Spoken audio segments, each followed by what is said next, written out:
Today, you'll hear from a group of panelists who have joined us to share and discuss some steps they've taken to assist adults in their communities, in helping them to build social and emotional understanding and a capacity to better support students.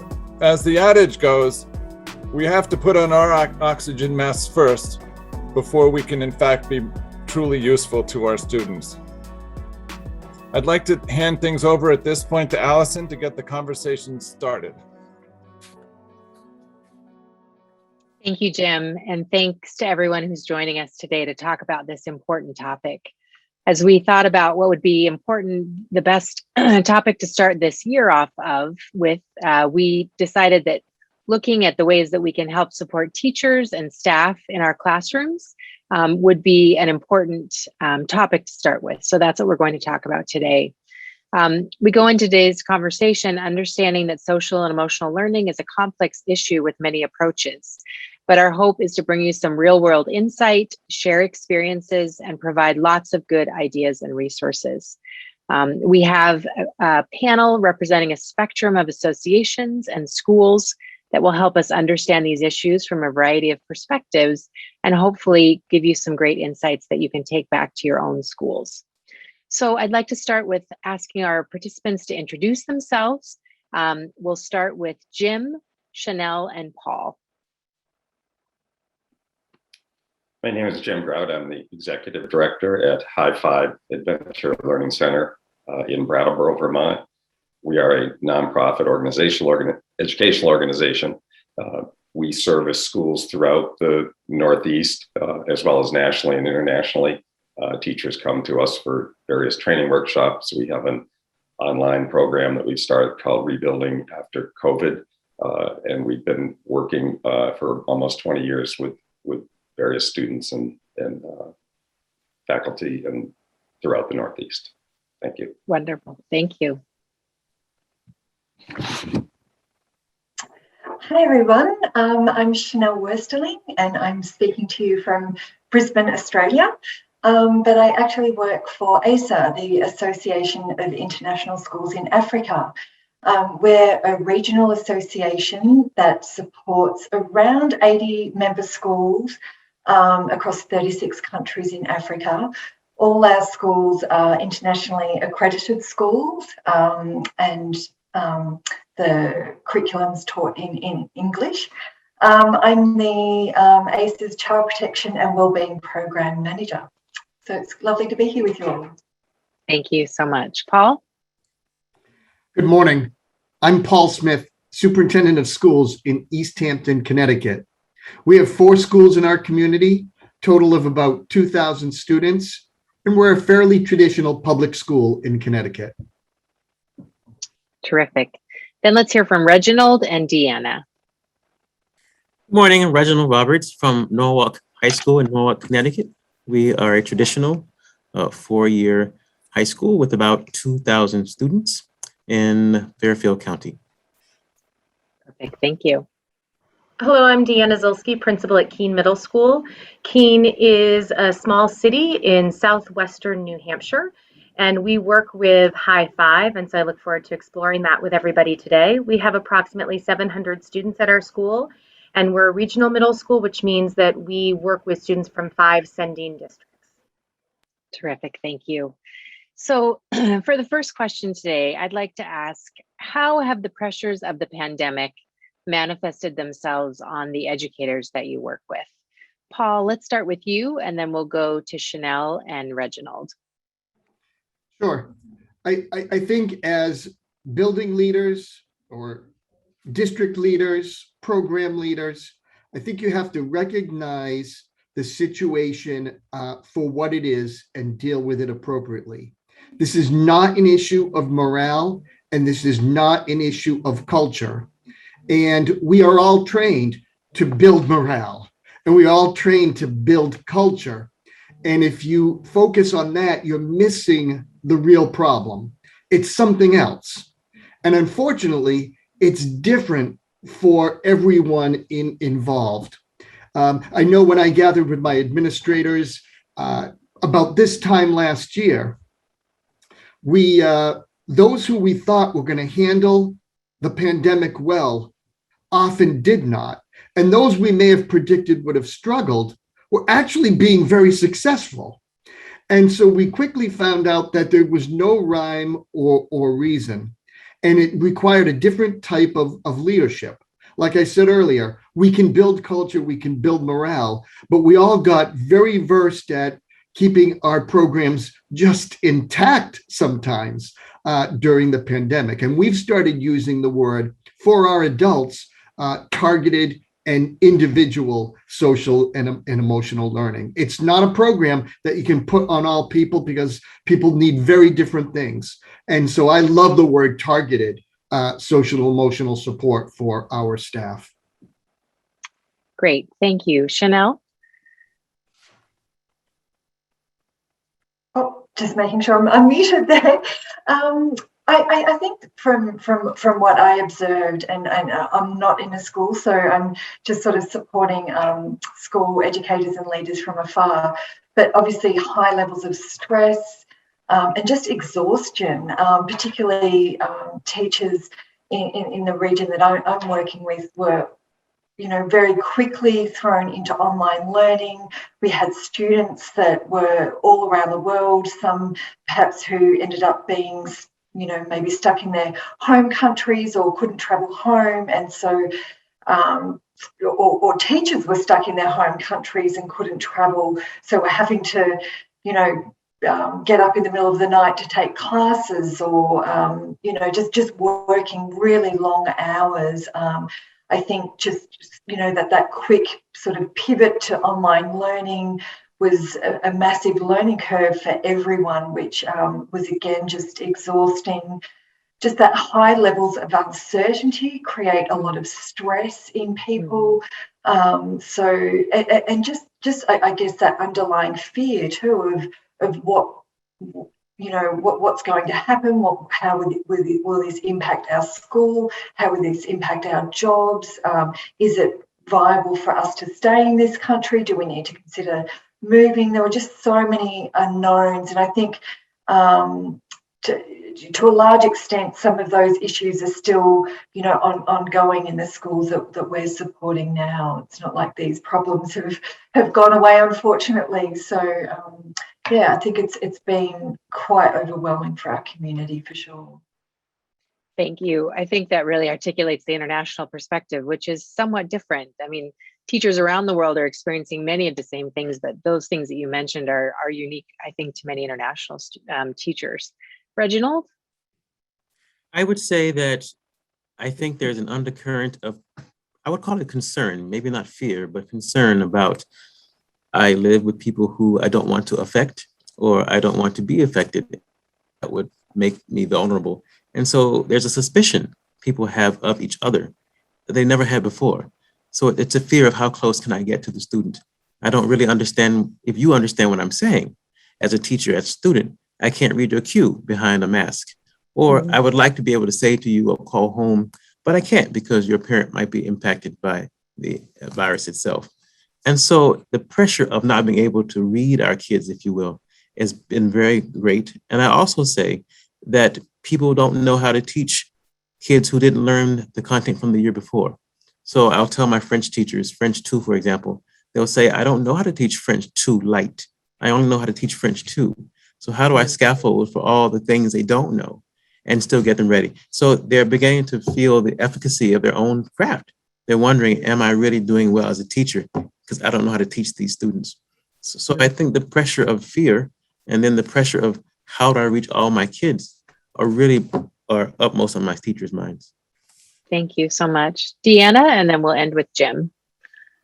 I would echo what Reginald just shared, that idea of being able to read and engage with our students in the ways that we have been taught and trained and felt successful in doing. It really has helped us, I think, remember the human-centered approach that we are so engaged with, and what that looks like behind masks, what that looks like behind a computer screen, what that looks like in dialogue with our families.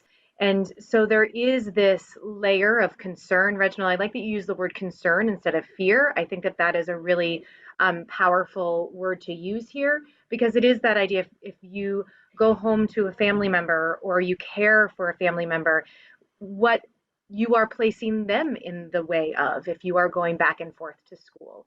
And so it's not just about content. And this has really shone a light on the fact that we are teaching children before content. We're teaching the human before the content. And what does that look like now within the construct of our new normal? And so that has created that layer for our teachers where we are relearning how to do something that we really felt that we had been strong in. How do you build community when you can't see faces? How do you build that strong construct of community as we're doing that work? And so that would be, I think, how it has greatly affected our teachers, that exhaustion, that concern, but also it's kind of catapulted us into this idea of questioning what we're doing and what's best practice for our students. So there has been some good that's come out of it. The way that we've altered our advisory time, the way that we have explored our one-to-one practice and what that looks like, because as Paul said, it has become very individual. There's no longer that one size fits all. There never was for social emotional learning, but we would often do one professional development for everybody. Learn to breathe in and breathe out, learn meditation or mindfulness. And this has really reminded us that just as our students need individual care, so do our teaching staff. Great, thank you. Jim, last words on that? I would echo a lot of the comments that folks have said. I think as we've encountered faculty and staff these last few weeks, the starting point has shifted somewhat in terms of being with them and helping them reconnect in positive ways, as Deanna says, almost to bring out the humanness in the 5-day program that we were doing with Keen. We were not there one day, and it was interesting in talking with one of the principals after on the Friday, which we hadn't been there on Thursday. I said, how did it go yesterday? He says it was very stressful. It was anxiety producing. We had very challenging conversations about, COVID protocols and everything we were trying to do. But he said, what was helping us was being human with one another. And I know that sounds overly simplistic, but he said, trying to rediscover how we reconnect as humans. And it's not just the task in front of us or the agenda of the Zoom call, but what does it feel like to really reconnect as human beings and then use those skills in very effective ways to tackle the very, very real, challenges that everybody continues to face. And would echo Chanel, it's not over yet. I mean, it's continuing. It is exhausting. Yet at the same time, I think people are finding, and I even use the word joy sometimes. I think there's a certain joy that is emerged at various times that carries people, and it's a moment of joy. It's probably not a whole day of joy. That's pretty challenging these days, but there'll be a moment of something that really they can cling to and build upon. But I think it first and foremost always becomes that human connection in strong ways. Yeah, thank you so much. So we've unearthed all the problems, which we knew were there, but thank you for articulating those. So let's turn to solutions, because I know that is what people have come to the webinar today to hear. So Reginald, I'd like to start with you. Can you talk a little about some of the how you've provided social and emotional support for the faculty and staff in your organization, some of the strategies that you used, and specifically some of the ways that and as Paul talked about, sort of differentiating, giving people what they need. For all of you, how do you differentiate? So big question, but we'll give everybody a chance to answer it and talk a bit about how you're providing that support. Reginald? So we instituted something called our mood meters. And so people can do that individually in their classrooms as well as with their students. And they sort of check in every day. So how am I feeling? Literally, am I happy? Am I sad? Am I anxious? And then we gave them a list of things or possible resources that you can do with that emotion. And some of that includes speaking to our social workers, our counselors, speaking with me every day through my chat and choose, and also speaking with your colleagues and department members in our institutionalized advisory, which is a once-a-week program, and also in our every other day team meetings. And so even though the original purpose was to talk about student data and to talk about lesson planning, we've sort of retooled them so that you can talk about, this is how I'm feeling and this is what I need. And then they come to me for my weekly chat and chew to talk about, how can you help me, Mr. Roberts? How can you help me, Reginald? The other piece, though, is that we have allowed teachers to sort of use outside. As crazy as it sounds, just going outside for your class, going outside and having your lunch. We never had lunch outside before, ever. It was always inside. Sitting outside in the sun, allowing students to sort of breathe and see the fresh air and talk. Having our assemblies in the bleachers. We have these huge stands that kids can sit out and listen to. You speak has been sort of a godsend in some ways, because people never realize how much it feels great just to be outside and feeling the sun. Also, our district office has been very helpful. They've created a curriculum for us, and we've implemented something called Link Crew, which is a way of students checking in each week with underclassmen. So our seniors and our juniors check in every Thursday with the freshmen. And we have ambassadors who actually are bilingual ambassadors who check in with students who may not speak English about how they're doing and what supports they need. And then the third thing, I guess, is our National Honor Society actually has a student assigned to each person. And so they check in with that person once a week just to see how they're doing. And so our student support base, I think, is there. But for staff, it's really been about retooling or reimaging the structures that already exist to have conversations that are necessary. Right. Yes. Thank you. Deanna, do you want to share a little about what you've been doing? We've really been exploring and utilizing restorative practices. We've integrated listening circles and teacher community circles. So every other week, one day a week after school, I facilitate a listening circle. And that has really helped our teachers feel heard. Sometimes it's just the power in feeling like you're speaking and someone is authentically listening. And so providing opportunity for that listening has helped. We have extended our advisory so that our community building time for our student base is extended. And that's also helping our teachers. As we spoke earlier about humanizing everybody, our teachers have had to access their ability to connect with themselves during their school day in a way differently than they have previously. And so when they sit in circle with students, they are with them. They're not different, they're not apart, but they are with them. And that has actually been really powerful. We are using conferencing, we are integrating various after school restorative work with our staff. We're teaching and utilizing affective statements. And we have mindfulness work that happens with our staff really strongly and that we're trying to adhere to with fidelity.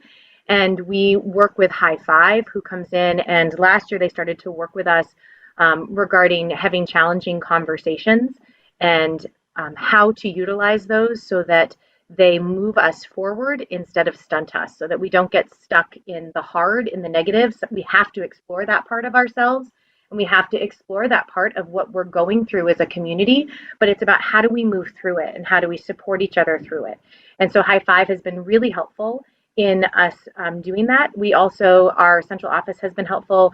There is a lot of community services that are provided, and it may sound really simplistic, but we talk a lot about just having fun and allowing that time for it every day. And sometimes we get so caught, we have an 8-period day, and those are really short periods, and there's a lot of movement. And so to just say to our staff, take time within that 42 minutes to be mindful at the beginning, do a mindful minute or to breathe, and then go outside for part of it. Integrate game and play into your day has provided teachers the opportunity to take a breath. And then I would say the other really important thing is that our teachers have buddy classrooms. So if they just need to take a breath or to step away, they have a peer in the school. It could be an administrator or a tutor or a para or another teacher who can step in for them so that they can just step out for a few minutes and take the breath that they need to really be present with our students. So it's just kind of providing that space and letting the teachers know that they are important and that they as humans are really essential. They're our greatest resource. Our students and our staff are our greatest resource, and we need them to sustain. So just letting them know that it's okay and that it's actually courageous to say, I need help, and then finding the way to get help for them and support them. Terrific. Thank you. I just want to say, Sarah Elphick just posted a really great comment to host and panelists. Sarah, if you want to share that with everyone, then everyone can see it. But she said, every morning our teachers meet in small interdisciplinary faculty clusters where they share wins and stucks from the previous day and their priorities for that day. It's been an absolute game changer for our team. people feel safe and heard. There we go. She shared it with everyone, so you can all see that. Just want to make sure when you're sharing your comments, please make sure you share with everyone. Jim, did you have a thought? Yeah, thank you. One of the things that's come up, Jim alluded to it, and then Deanna followed up and said the word again. So Jim, you had been working with, in this case, Keene High School for 5 days, and that's just a lot of time. And then Deanna, you talked about time to do the work that's necessary. How do you all find the time to do the work that needs to happen? I would think there's tremendous pressure, and that time really is the most valuable resource. Do we want to, Jim, do you want to talk a little bit about that? And then we'll go back to Chantel and Paul for their responses. Sure. I mean, it was with all the administrative leadership team for the whole district. So it wasn't the high school, but about 40 people. And then when the superintendent requested that, Rob Millay, it actually set us back a little bit. I was surprised that they were going to devote that much time. It's typically a 3-day retreat, and this became a 5-day retreat. And I know his thoughts on that were simply that, and I think we think of this a lot when we think of our work with students. I mean, we're just trying to strengthen the community of learners in the classroom. And the nature of our work is using activities and problem-solving initiatives as a learning tool to illustrate some of the things perhaps a little bit more quickly than if it were done in a more traditional way. And approaching those days with the faculty was really an opportunity to get the culture ready to do the work that they needed to do. And his point was, Jim, at the time, was that we have to take the time for this. SEL takes time. It can't be rushed. And it was surprising that he was taking that on in that way, and that, you know, our own role in that was expanded. We've also implemented some pieces called dialogue forums, and we've done this long before COVID hit, but they're a very structured dialogue with challenging questions that are created by the teams of people, and did this with the administrative team some years ago. And it's a very structured, sort of protected way for a discussion to take place with some guidelines and things, but virtually any topic could be part of that. But I think it's always the slowing things down a little bit, which is very challenging to do in school settings. Nothing slows down. Even here at High Five, we have a staff of 23 and have faced all the same challenges as anyone else. We had 23 when COVID started. We have 23 today, which I'm thrilled about. But a lot of it was trying to find out how we were changing and how we were reconnecting. And I think every time we gave ourselves time, even painful Zoom meetings, which was very challenging with 23 or 24 people, which I'm sure you've all done, but it seemed to become crucial that was happening in ways that were just forming connections. But it did always seem like it went back to creating time to make sure it could happen. Thank you. Chanel, do you want to talk a little about the measures that you've taken within your organization to support staff? Yeah, sure.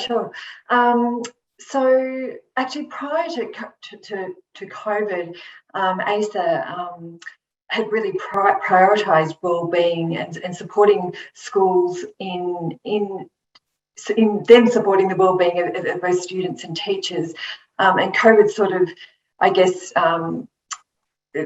sped up that process of us really wanting to develop a program to support staff.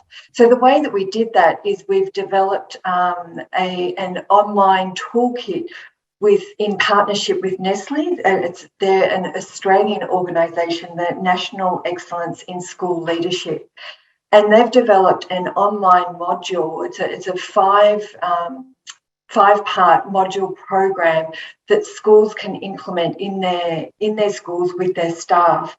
So this is an opt-in program. This was available for all member schools to participate if they so wanted to. We had 10 schools that decided to take part in the program. And that it was a program that they made available to staff. So it's not something that staff had to do. It was just something that staff could opt in to do. And basically, someone in that school, it could have been the school counsellor or a school leader or just someone who was really passionate about wellbeing, put up their hand to lead the staff. It could have been 10 staff. A couple of schools had a couple of groups, so maybe it was, 2 or 3 groups of 10, and they would meet maybe once or twice a month to cover these 5 modules on wellbeing. And going back to what you were saying, Jim, about connections, these conversations really enabled staff to connect and have conversations about their wellbeing and maybe come together and explore topics and issues, how they were experiencing the pandemic in ways that they might not have had a chance to do. So how ACER supported that is that I ran a practice group of the toolkit facilitators. So of the 10 schools that were implementing the program, we would meet every couple of weeks to debrief the module that they were about to implement. We really wanted a program that was like zero heavy lifting from schools, because schools were already overburdened and had we didn't want this to be just another task, particularly because it is talking about people's well-being. So we didn't want to add another burden onto staff. So by providing that scaffold, that support, the toolkit facilitators could come, and that was also a place for them to look after their own well-being. We formed a little community, which was really lovely, and sort of gave them the experience of implementing the program so that they could go and implement it in their school. So I think it was a really successful program, but finding time, Jim, back to your earlier comment, was really difficult. How do you find time in really busy timetables for staff to get together? That was certainly one of the big challenges in our schools. But Great. You were going to share that resource in the chat too, and we had a couple of questions about that. So yeah, please put that in there and folks can check that out. Thank you. Paul? Kelly just posted it. Thank you. Okay, perfect. Thank you. Paul, do you want to share some of the things that you've done? Sure. I think what we've tried to do is call attention to the fact that there's really 2 shifts or 2 paradigm shifts in education right now. And one of them is a shift in the learning paradigm. And I noticed some comments in the chat that have addressed how do we focus on learning and social emotional, which is the priority, or are we prioritizing one over the other? And I think that the wise teacher, and what we've tried to call attention to, is that learning and social emotional growth can be done in tandem in the classroom. And, we all recognize that we have 4 streams of learners. And Reginald, this addresses your concern of the teacher who said, I don't know how to teach the students in my classroom this year. And that's a valid concern. We have students who, were in person with us. We have students who were remote. We have students who did homeschooling. And we have students who bounced around from one model to the other. And they're all back, for the most part, in our classrooms right now.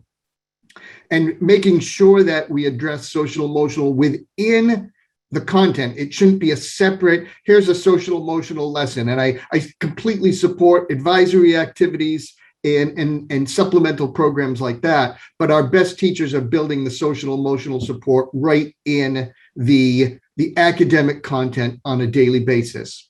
The other shift, and I mentioned 2 paradigm shifts, the other shift is a shift in equity. We have a new equity paradigm in our schools, just beginning with what our learners' situation are, based on the fact, were they remote last year? Were they completely isolated? And now they're back. And do they feel like they belong? I think one of our priorities this year is just getting our teachers to understand, and our school communities to understand, that our students need to know that they are welcome as they are and that they belong. And getting teachers, especially middle school and high school teachers, to focus away from content and welcoming the students into the classroom as they are and that they belong are 2 of the most important things that we can stress this year. Thank you so much.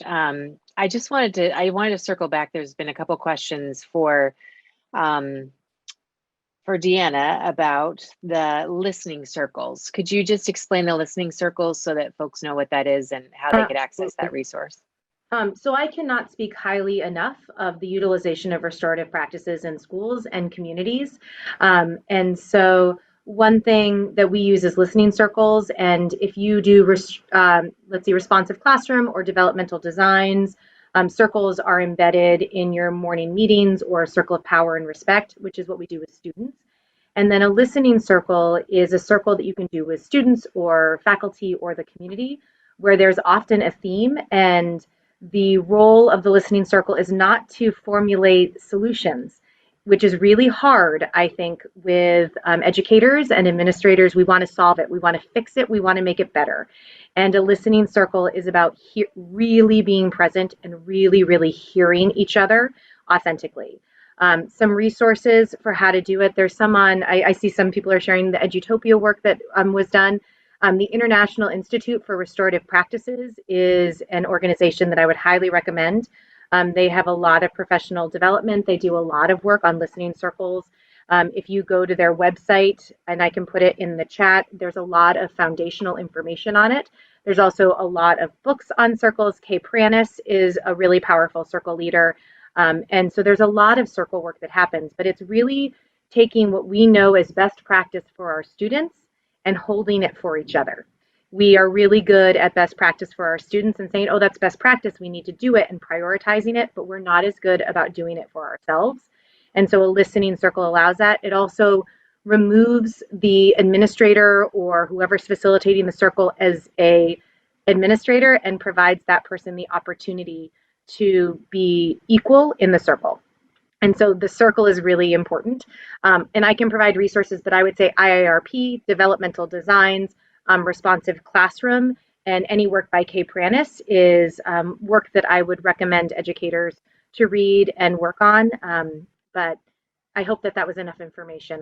I can talk about it for hours. And so I'm happy to continue, but I'll stop now. That's perfect. I think a lot of resources. And just to say that all the resources in the chat will be collected on our website. So I know many of you are trying to copy and paste as they're coming out, but our facilitator will help us get those on the website. So thank you for that.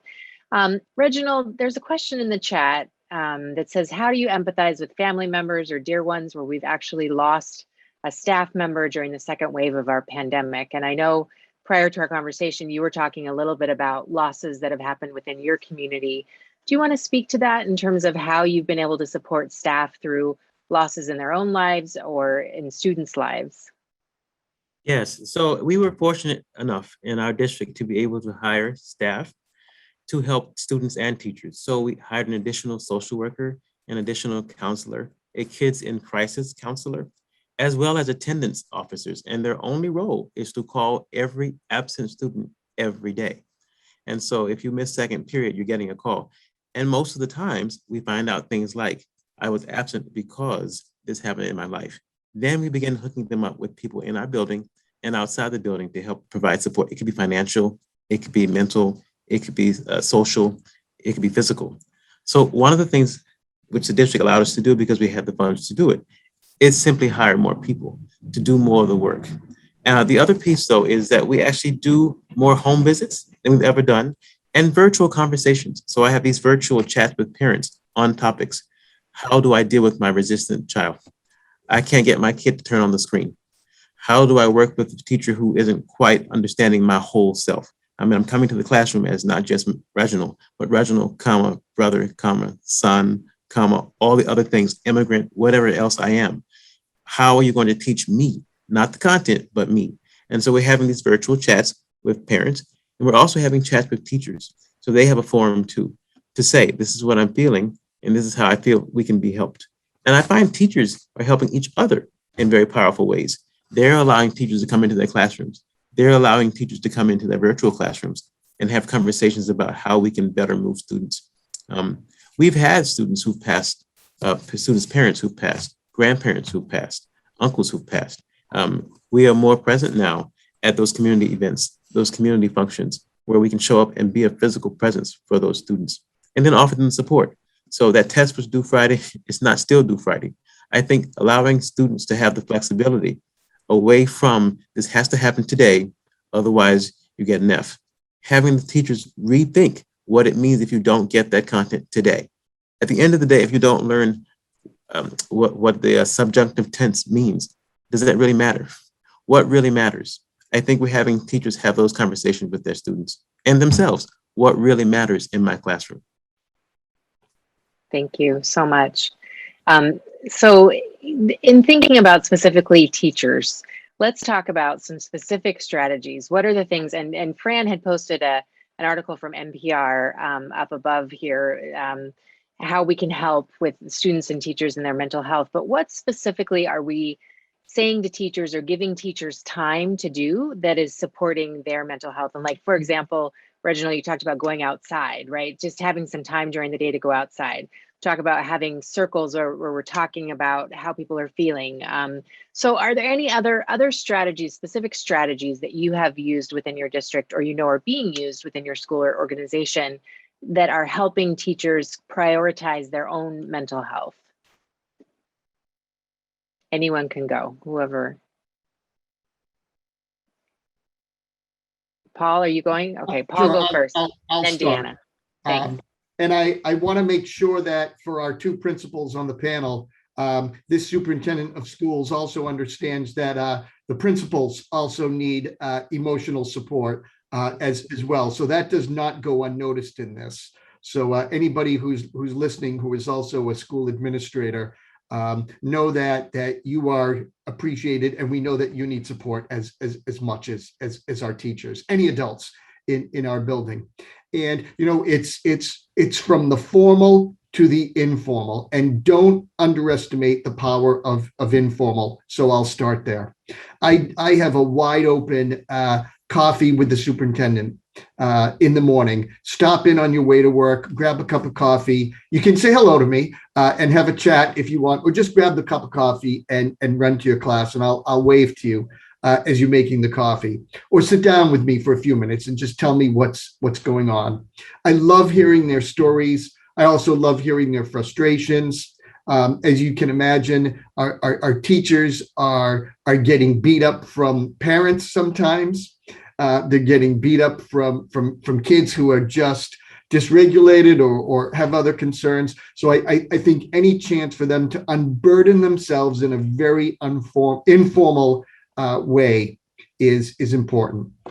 I know with our own professional development in a more formal area, we are shifting this year away from academic professional development and much more into emotional support for teachers, whether it's mindfulness, whether it's skills on addressing suicide ideation in students, anything we can do to give them the training they need to support students, and opportunities, like I mentioned, mindfulness and other activities to support themselves. This is the year to say, we will take care of the adults in our system.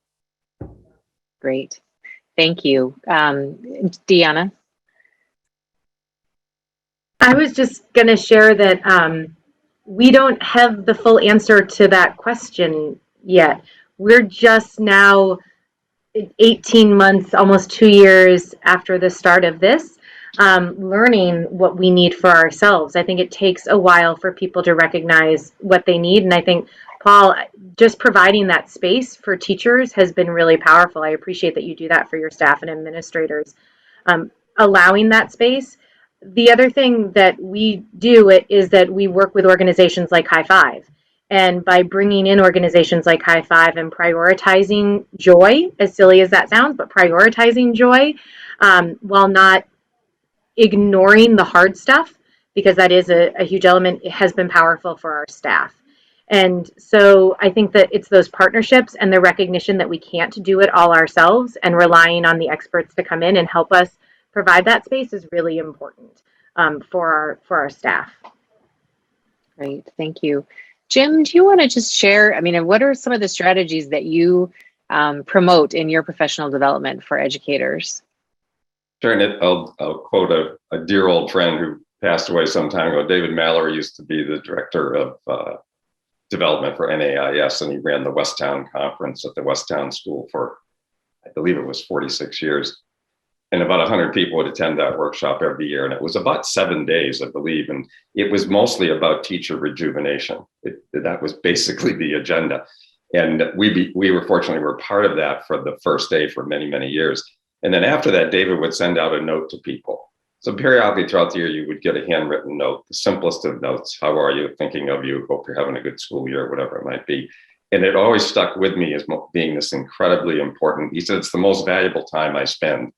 And I've tried to carry that forth. Even, our staff here, sometimes they're out in their schools, but the most valuable part of my day, and I think it's a little bit of what Paul was saying, the first 30 minutes, I kind of roam the hallways here before they get ready to go where they're going, and just to connect with them. And it's not about their work per se. It's just, as you said, Paul, a little bit of a connecting and what's going on and casually, and then bring that into the work that we're doing with teachers and staff as well. So trying to slow down time a little bit for them. We found ourselves in a very odd position last year. We've never done anything digitally before. Our work is people to people, face to face.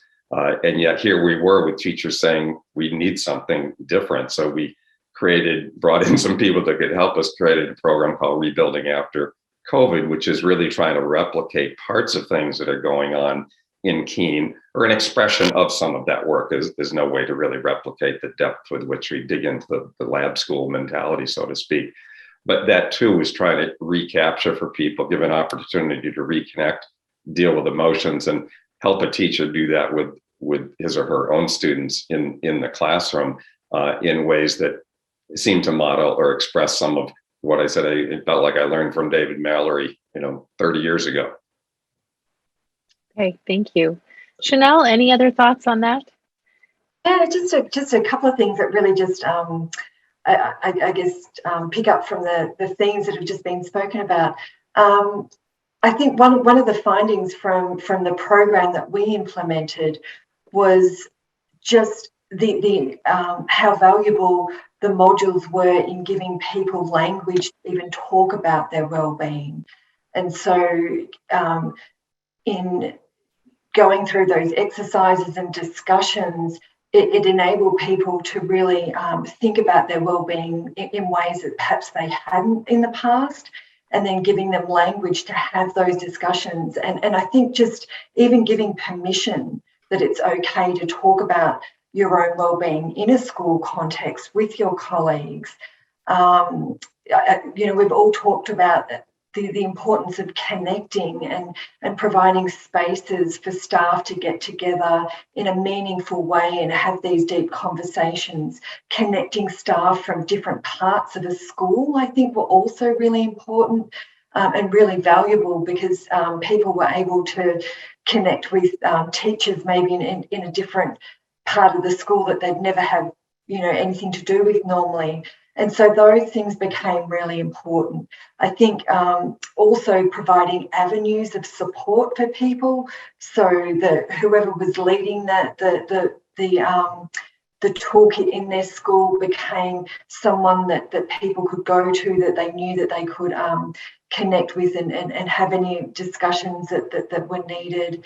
And I know a lot of the groups continued on meeting after the program even finished, because that sense of connection and feeling heard, feeling understood, feeling valued, feeling that they belong, really feeling that sense of belonging to the school and to their community really increased as a result of being part of the program.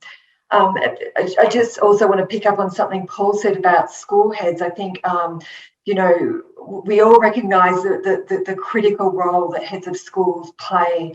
And, so ACES implemented another program to support school heads, and that's forming like consultation groups, where small groups of school heads will meet with a clinical psychologist from the Truman group. So they're a group of psychology group that we're partnering with.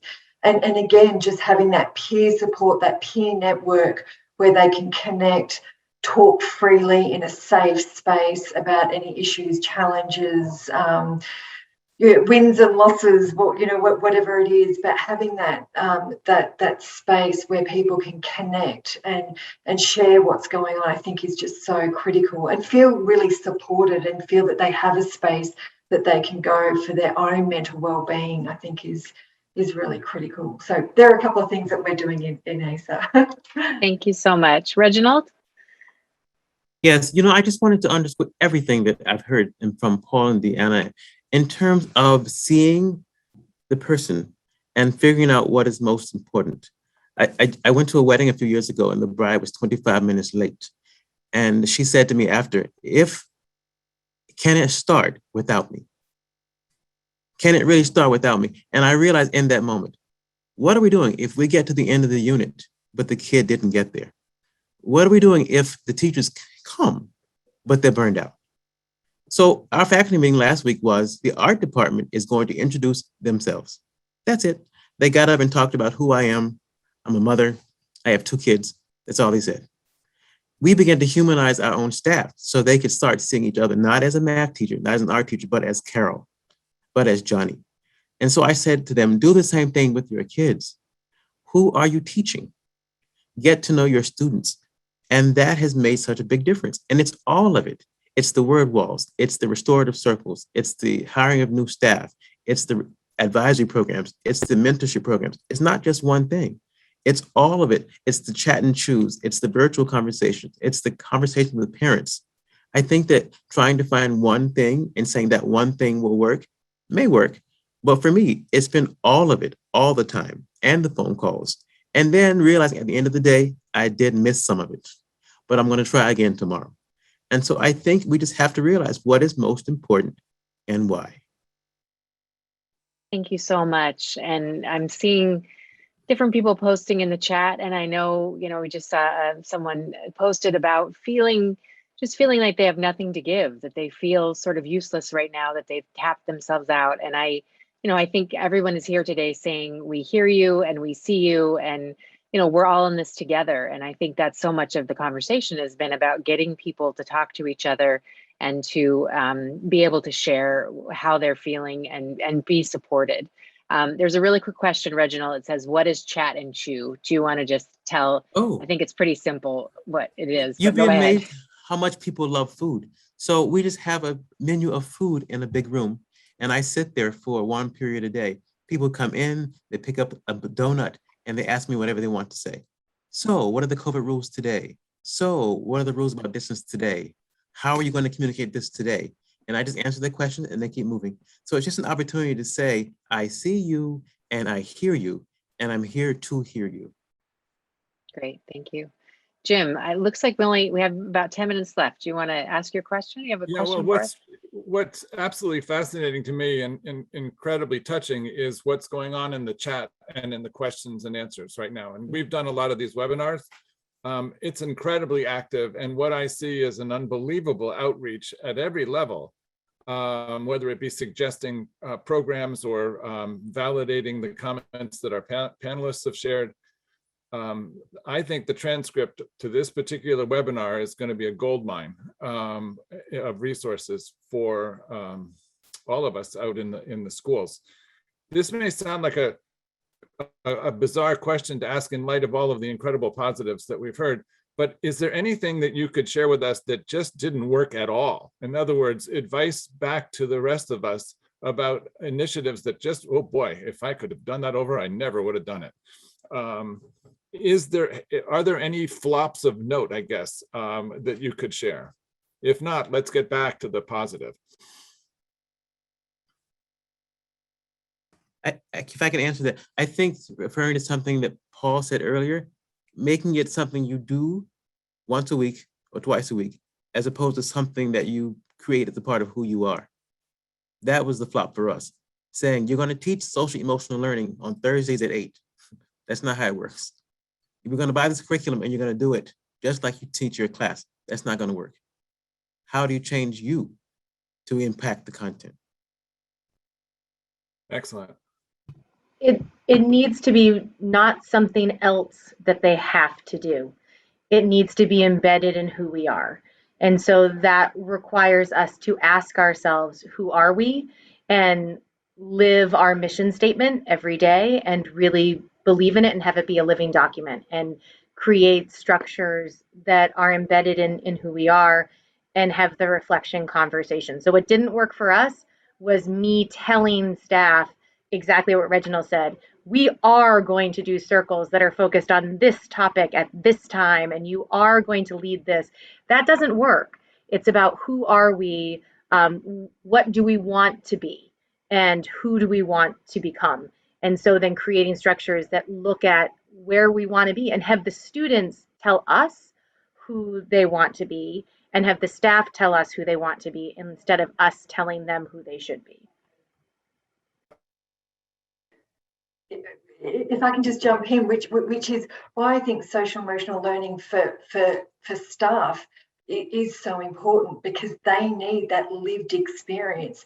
If we want them to integrate SEL into their curriculum, they need to have lived it and experienced it and believe in it to be able to do that effectively, which is, I'm guessing, where an organisation like High Five comes in, is to give staff the opportunities to really experience getting in touch with their own values, getting in touch with their own emotions, getting in touch with, you know, how do we have those hard conversations? How do we,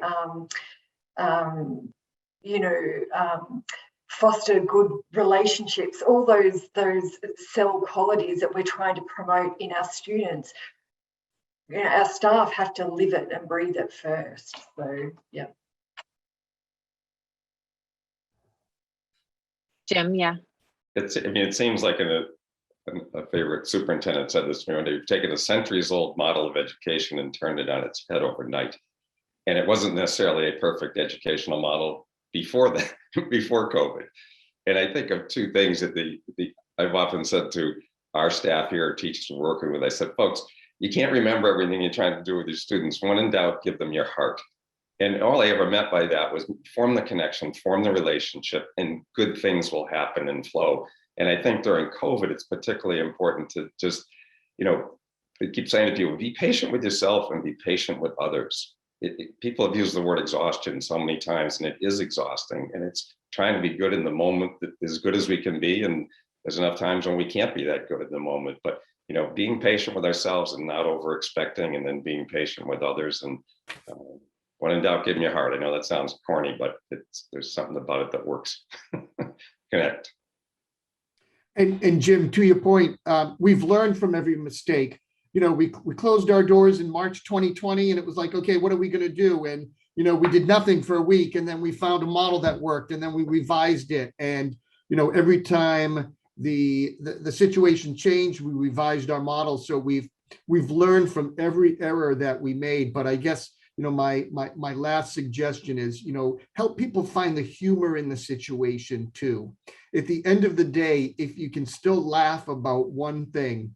I know we tried to make our back to school convocation we did it outdoors. It was wear whatever you want, dress casual. It was an outdoor breakfast.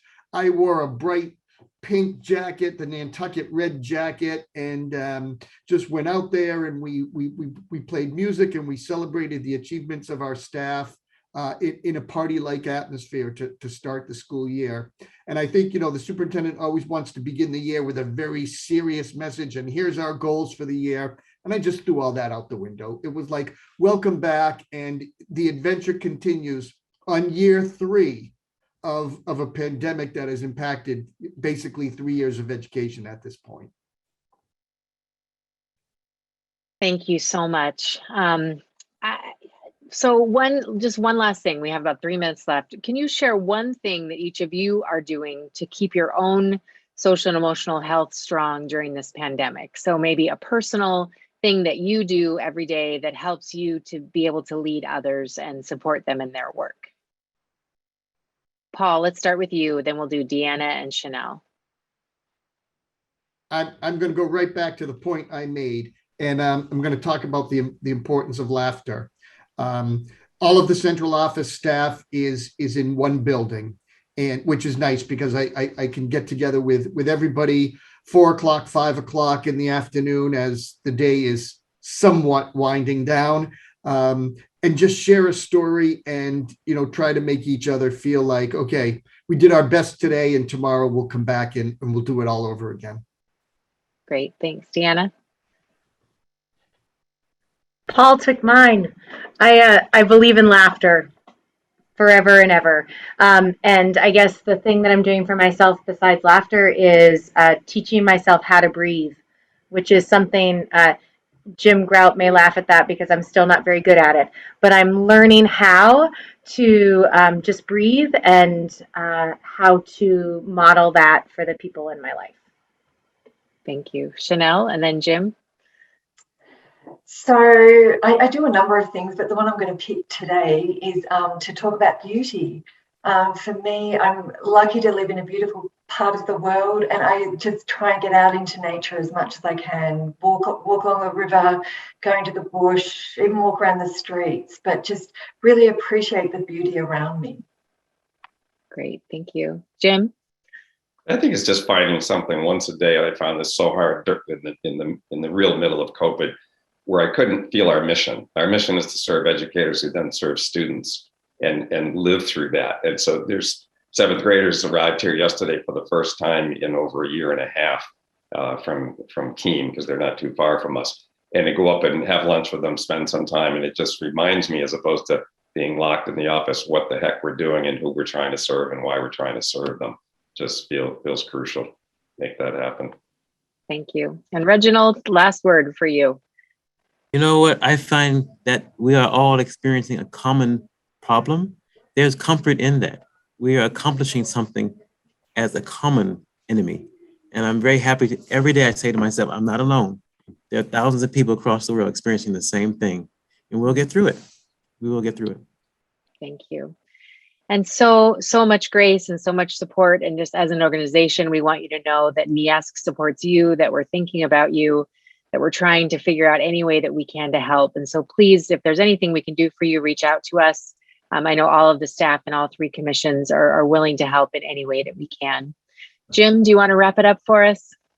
Yeah, I saw, by the way, something that escaped me initially, but the importance of music and where that plays out in our respective lives. Again, looking back to the chat and looking back to the feedback we're getting, this has been a very powerful webinar, and I want to thank each of the panelists for their willingness and ability to be here for this hour and this crazy schedule that you have, and yet you took the time, and we very, very much appreciate it. So for our panelists, my co-host Jim, and everyone at NEASC, thank you, and we'll see you on October 5th.